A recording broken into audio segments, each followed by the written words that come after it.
Hello, it's me, Emake, the author of The Terrible Truth About the Truth. And the title says it all because today we are talking about the terrible truth about the truth. For those who don't know, April 7th is the day we start commemorating the genocide of Tutsis, the 1994 genocide of Tutsis. And personally, this is the day I remember the killing of my beloved mother, Adele, my oldest brother, Gombaniro, and his wife, Tabita Mukamazimaka, and their 6 children. This is the day I remember the killing of my lovely uncle, Dr. Francois Nyagasaza, my favorite aunt, Tasiana Mukanabana, her husband, Charles Munyanyindi, and their 3 children.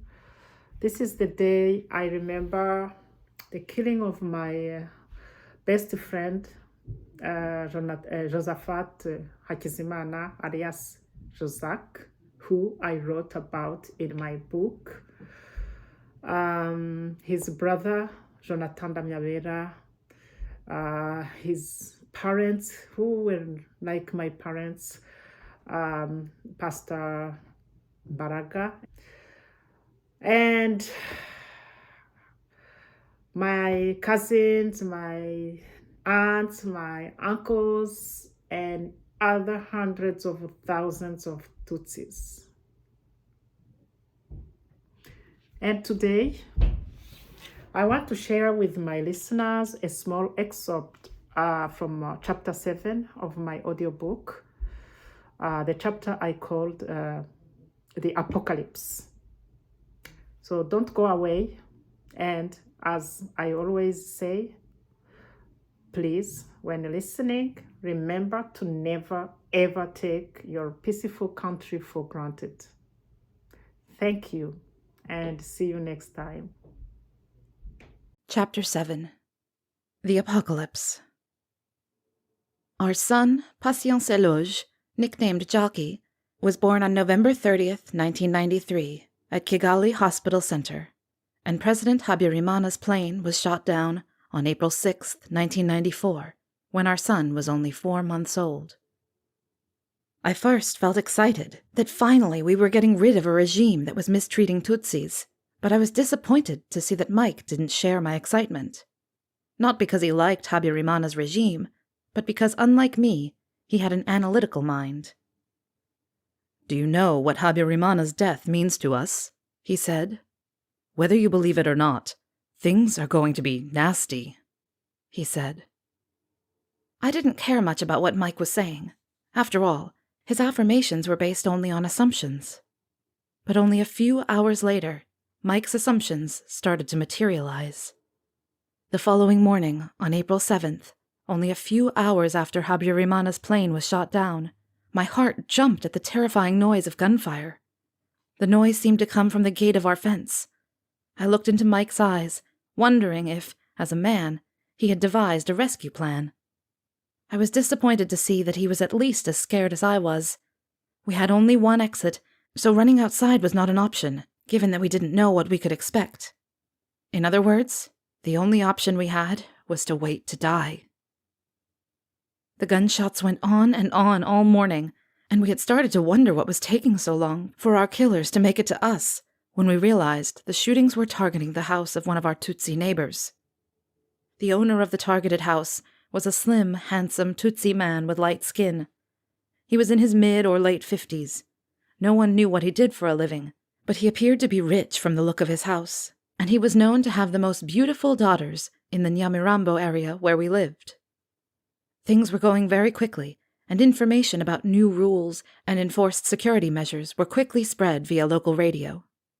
In a matter of hours, roadblocks were set up at every intersection.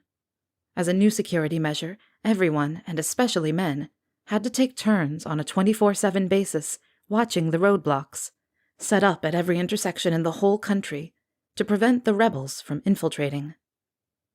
Every minute, Radio Télévision Libre des Mille Collines, proudly reported the killing of Tutsis by Interahamwe and other extremist Hutus. Gunfire was heard everywhere, and by 10 a.m. on April 7th, almost every Tutsi I knew who lived in our neighborhood had been reported as killed. Although all the reports were painful to hear, some of them were more disturbing than others. I remember the story of a young man who was a brother-in-law of the owner of Baobab, a famous restaurant located a few meters from our house. This young man had been cut into multiple pieces, but his killers intentionally hadn't finished him off. They left him lying in the street in a colony of ants. The guy had lost the use of his arms and legs and wasn't able to move to defend himself. At some point, the smell attracted dogs. The dogs started to eat body parts of a defenseless boy who still had his mind but couldn't protect himself. I asked the guy who reported the news to me if he could do me a favor and return to the scene to finish off that boy, but he said no. I kept asking everyone I saw if the boy was still alive, and unfortunately for more than 3 days he was still alive, watching dogs help themselves to his body parts until his last breath. That story has remained fresh in my mind all this time. Another disturbing report was about the family of Roti, a great Tutsi singer-songwriter who was killed along with his wife and left behind 2 little ones, Lionel and his little sister.